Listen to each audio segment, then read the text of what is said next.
श्री हनुमान बेनीवाल जी। बाबूजी महोदय, सदन में आज राष्ट्रीय राजधानी क्षेत्र शासन संशोधन विधेयक 2023 पर चर्चा हो रही है। मेरे से पूर्व दोनों पक्षों के वरिष्ठ सांसदों ने इस पर लंबा चौड़ा भाषण दिया। ये अच्छा होता कि जब सदन चालू हुआ उसके 1-2 दिन बाद ही बैठ के तय हो जाता, तो 15 दिन हमारे खाली नहीं जाते, ऐसे ही चले गए 15 दिन। ये बात तो बैठ के वैसे ही हो जाती। एक मिनट, आप लोग भी साथ थे नहीं चलाने के अंदर, अगली बार तो आप भी नहीं चलाने में थे। एक मिनट सरोज महोदय, इसके उद्देश्य और कारणों की तरफ देखें तो ये ध्यान में आया कि इसका उद्देश्य दिल्ली राष्ट्रीय राजधानी क्षेत्र शासन अधिनियम 1991 में संशोधन करना है। इससे केंद्र सरकार को अधिकारियों, कर्मचारियों, कार्यकाल अन्य सेवा शर्तों से दिल्ली राष्ट्रीय राजधानी क्षेत्र के कार्यों के सिलसिले में नियम बनने का अधिकार मिल जाएगा।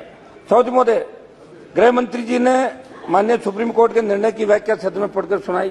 जैसा कि हम सब जानते हैं, सुप्रीम कोर्ट की संविधान पीठ ने ये कहा था कि जो अध्यादेश आप लाए हैं ये गलत है, जिसके बाद केंद्र सरकार ने 19 मई को अध्यादेश लाकर न केवल संवैधानिक सिद्धांतों का उल्लंघन किया और निर्वाचित सरकार के अधिकारों को, आप बात तो करना, बालियान जी डिस्टर्ब क्यों कर रहे हो? एड्रेस टू चेयर तो करूं मैं एक बार। Hanuman ji, you address to cheer. शुरुआत तो करने दो सर। You address. धीरे धीरे फ्लो में आऊंगा, धीरे धीरे। नहीं, आपको तीन मिनट है। You have to conclude in 3 minutes.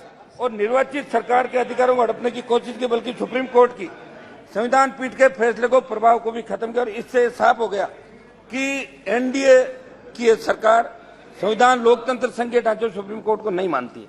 मैं सरकार द्वारा लाए गए इस अध्यादेश बिल की बारीकियों से न जाकर सरकार की यह बिल लाने की मंशा पर सवाल उठाते हुए कहना चाहूंगा कि सुप्रीम कोर्ट की संवैधानिक पीठ के फैसले को नकारने वाला बिल है। संवैधानिक है, अनुच्छेद 239(2) में साफ साफ कहा गया है कि दिल्ली में एक विधानसभा होगी, जबकि अन्य केंद्र शासित प्रदेशों में, आपके कई सांसद ये दे रहे थे कि दिल्ली केंद्र शासित प्रदेश है, लेकिन इसके अंदर आप पढ़ें कि दिल्ली में एक विधानसभा होगी, जबकि अन्य केंद्र शासित प्रदेशों में विधानसभा हो भी सकती है और नहीं भी। ये दिल्ली को भारतीय राज्यों के समान एक सामान्य संघ इकाई बनाता है, जिससे दिल्ली सरकार को सरकार के प्रतिनिधि के रूप में माना जाता है। सरोज महोदय, हमारा तो इसके अंदर गृह मंत्री जी यहाँ बैठे हैं, मैं इनसे आग्रह करूंगा कि ये जितनी भी छोटी पार्टियां इस देश के अंदर है, जो आपके एनडीए के एलआई के अंदर भी थी, आप इन छोटी पार्टियों से नहीं डरे। गृह मंत्री जी, ये कहीं न कहीं आपको हमेशा मदद करती रही है, पहले भी हर जगह मदद करती है, इनसे कुछ भी नहीं होगा। सही तो ये होता कि आप विधानसभा, दिल्ली की विधानसभा नहीं जीतने से परेशान जरूर। 1 मिनट साहब, 1 मिनट बात तो करना था। तो सब लोगों ने बोला आधा घंटा भाषण दिया, 1 मिनट बात तो समाप्त करना था मेरी। आप इतना इनका पीछा नहीं करे, क्योंकि आप जितना इनका पीछा करोगे उतने वापिस जीत के आएंगे, इसलिए आपको इस चीज का भी ध्यान रखना। मेरा इसके अंदर निवेदन था गृह मंत्री जी कि जो सरकार चुनी जाती है वो जनता की सरकार होती है, उस सरकार को काम करने का अधिकार आपको देना चाहिए। बड़ा मन रख के काम करने का अधिकार आप देंगे तो एक खूबसूरत लोकतंत्र कहलाएगा। हिंदुस्तान वर्ल्ड का सबसे बड़ा लोकतांत्रिक देश है और राज्य जुड़े विषय में निर्णय लेने का स्वतंत्र अधिकार राज्य को मिले। मेरा ये आपसे आग्रह था।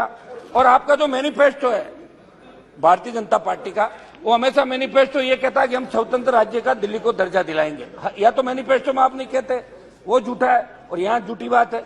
मैं गृह मंत्री जी आपसे ये भी आग्रह करूंगा कि दिल्ली के हमारे जो भाई सांसद है सारे, और ये मेरा विशेष ख्याल रखते हैं, तो आज इनकी सब जगह पर्ची दे के कह रहे थे कि जैसे गृह मंत्री जी बैठे तब हमारा भाषण कराओ, एक से एक जिद कर रहे थे आप लोग।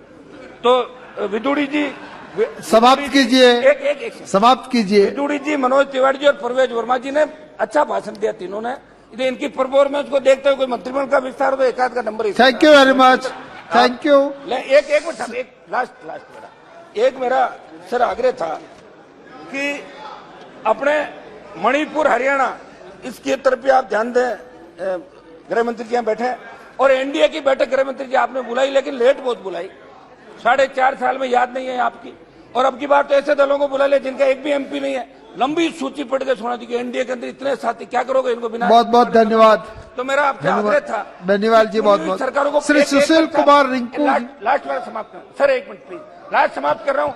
कुछ इधर भी तो वार करूंगा मैं। कंक्लूड। 1 मिनट लास्ट मेरा ये था साहब, ईडी सीबीआई के दुरुपयोग की बात बार बार चल रही है, ये सही बात है, लेकिन कांग्रेस पार्टी ने भी ईडी सीबीआई का दुरुपयोग किया था और खुद के ही मंत्रियों को जेल के अंदर डाला था, ये सही बात है उस समय भी। और 23 सरकारों को मतलब बर्खास्त किया और 22 बार से राष्ट्रपति शासन बहुत बहुत धन्यवाद। दोनों मिले हैं, हम तो ये कहना